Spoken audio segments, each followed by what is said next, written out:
ప్రభు పేరట మీ అందరికి షలోం. నా పేరు మేరీ బాబు. నేను ఒక టాపీ మేస్త్రిని.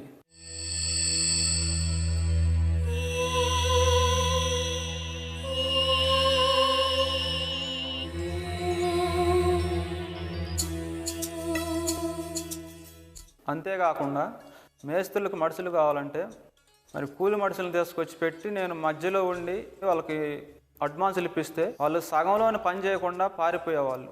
ఆ వారం నా మీద పడతానని నేను కూడా చెప్పకుండా దొంగతనంగా పారిపోయేవాడిని. మళ్ళీ నాకు అడ్వాన్సులు కావాలంటే మళ్ళీ కొత్తగా బిల్డింగ్ చూసుకొని మళ్ళీ అక్కడ పని చేస్తుంటే మళ్ళీ మడుసులు కావాలంటే అక్కడ మడుసులను పెట్టి కూలి వాళ్ళని మళ్ళీ వాళ్ళకి అడ్వాన్సులు ఇప్పించి మళ్ళీ వాళ్ళు పారిపోతే మళ్ళా నేను కూడా పారిపోయి అలా బిల్డింగ్ తిరుగుతూ దొంగ బ్రతికేవాడిని. నాకు లేని చెడు అలాంటి లేదు. భయంకరంగా తాగి ఎక్కడంటే అక్కడ పడిపోయేది.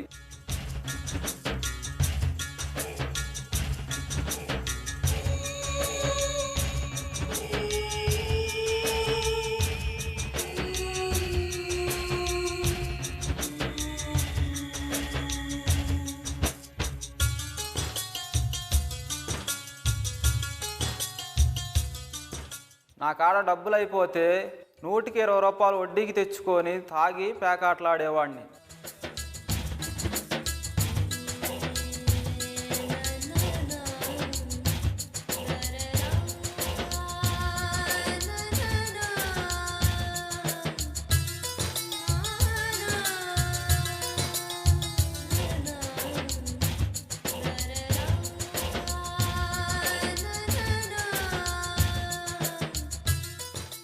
అలా ఎందుకు పనికి రాకుండా చాలా హీనంగా బతికేవాడిని. అలాంటి సమయంలో నన్ను చూసి మా పెదనాన్న కొడుకు కలర్ టెంపుల్ గురించి చెప్పిండు. నీలాంటి పాడైపోయిన వాళ్ళ బ్రతుకు బాగు చేసే దేవుడు అక్కడ ఉన్నాడని నాకు చెప్పాడు. అయినా సరే నేను ఆ మాటలు పట్టించుకోలేదు.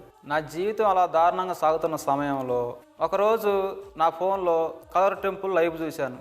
ఆ లైవ్లో సతీసాయి గారి వాక్యం ద్వారా దేవుడు నేను బ్రతుకుతున్న బ్రతుకు నా కళ్ళకు కట్టినట్టు నాకు చూపించాడు. ఎవరెవరైతే శరీరాన్ని త్రాగుడు చేత, శరీరాన్ని గుట్కాల చేత, శరీరాన్ని సిగరెట్లు చేత, శరీరాన్ని వ్యభిచారము చేత ఎవరెవరైతే పాడు చేసుకుంటున్నారో వారితో దేవుడు చెప్తున్నాడు, మీ దేహము నా ఆలయము, నా ఆలయాన్ని పాడు చేస్తున్నావు, చూడు నీ అంతు చూస్తా.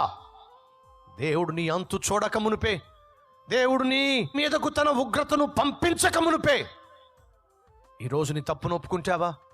ఈరోజు నీ పాపాన్ని ఒప్పుకుంటావా? నేను ఆ దేవుడి మాటలు విన్న తర్వాత నేను బ్రతుకుతున్న ఈ చెడు బ్రతుకు విడిచిపెట్టాలనిపించింది. వెంటనే నేను అక్కడికి మోకరించి దేవుడికి ప్రార్థన చేసుకున్నా. నాకున్న చెడు అలవాటు నుంచి విడిపించి నాకు నూతనమైన జీవితాన్ని ఇవ్వమని దేవుడికి భారంగా ప్రార్థన చేసుకున్నా. అప్పటి నుంచి తాగుడిని, పేకాటిని, వ్యభిచారాన్ని పూర్తిగా విడిచిపెట్టాను. ఒకప్పుడు జంతువుల బ్రతికే నన్ను ఇప్పుడు నా దేవుడు మనిషిలా మార్చాడు. నా ఫోన్లో దేవుడి మాటలు వినకపోయి ఉంటే ఇప్పటికీ నా జీవితం సర్వనాశనం అయిపోయేది. గతంలో నేను చేసిన తప్పులన్నీ విడిచిపెట్టి ఇప్పుడు నేను పనిచేసే చోట బిల్డింగ్ ఓనర్ల దగ్గర నమ్మకంగా పనిచేస్తున్నా.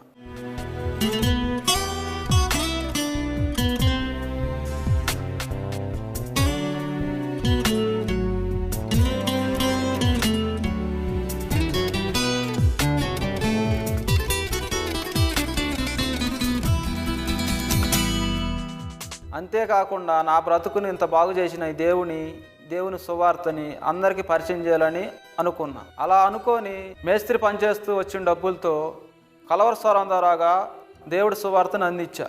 ఇప్పుడు కష్టపడి పనిచేస్తూ గతంలో నా చెడు అలవాట్ల నుంచి అప్పులు చేసుకున్న వాటిని తీర్చుకోగలిగాను. ఇప్పుడు నేను దేవుడంటే భయభక్తులు కలిగి వాక్యానుసారంగా జీవిస్తున్నాను. ఒక మనిషి దేవుని మీద ఆధారపడితే బ్రతుకు ఎంత బాగా ఉంటుందో ఇప్పుడు నేను అనుభవిస్తున్నాను.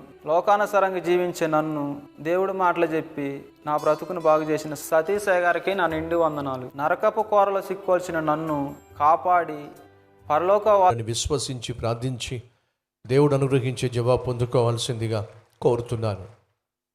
రెండో సాక్ష్యం మనం చూసాము. అతడు స్థిరత్వం లేకుండా ఉద్యోగంలో లేక పనిలో జీవించేవాడు. ఒక చోట పని కుదిరేవాడు, అడ్వాన్స్ తీసుకునేవాడు, అక్కడి నుంచి పారిపోయేవాడు. మరొక చోట పని కుదిరేవాడు, అడ్వాన్స్ తీసుకునేవాడు, పారిపోయేవాడు. కల్వరి టెంపుల్ జహీరాబాద్లో నిర్మిస్తున్న సమయంలో నేను స్వయంగా అక్కడే ఉండి నిర్మాణంలో పాల్పంచుకున్నప్పుడు వడ్రంగి పని చేయవలసి వచ్చినప్పుడు ఆ వడ్రంగి పని చేసేవాళ్ళు మార్నింగ్ వచ్చేవాళ్ళు, సాయంత్రం దాకా ఉండేవాళ్ళు మాయమైపోయేవారండి. మళ్ళీ నెక్స్ట్ డే మళ్ళీ కొత్త బ్యాచ్ వచ్చేది. వాళ్ళు మళ్ళీ మార్నింగ్ వచ్చేవాళ్ళు, సాయంత్రం మళ్ళీ మాయమైపోయేవాళ్ళు. సాయంత్రం ఒక బ్యాచ్ వచ్చేది, మార్నింగ్ దాకా ఉండేవాళ్ళు మాయమైపోయేవాళ్ళు. మీరు నమ్మండి, నేను ఇంకా లాభం లేదని చెప్పి కుర్చీ వేసుకుని అక్కడే కూర్చునేవాడిని. ఎందుకని? వీళ్ళు దిగితే మళ్ళీ మాయమైపోతారని చెప్పి అక్కడికే టీలు, అక్కడికే టిఫిన్లు, ఆ పైకి అందిస్తూ ఉండేవాడిని. అలా ఇంచుమించు నా కళ్ళ ముందు కనీసం ఒక 20 నుంచి 30 మంది ఒక 5-6 రోజుల్లో మారారండి. ఎందుకు అలా చేస్తారో నాకు తెలియదు. ఈ సాక్ష్యం చూస్తే నాకు అర్థమైంది.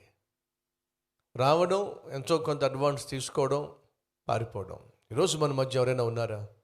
చేసే పనిలో స్థిరత్వం లేదు, ఉద్యోగంలో స్థిరత్వం లేదు, సంపాదనలో స్థిరత్వం లేదు, జీవితంలో స్థిరత్వం లేదు, మాటల్లో స్థిరత్వం లేదు, పనుల్లో స్థిరత్వం లేదు. పైపెచ్చు సంపాదించిన కొద్దిపాటి సంపాదన తాగడానికి, తిరగడానికి ఖర్చు చేసేసుకుంటే కుటుంబాన్ని ఎలా పోషించగలరు? బిడ్డలు ఎలా పోషించగలరు? మనలో ఎవరైనా ఉన్నారా?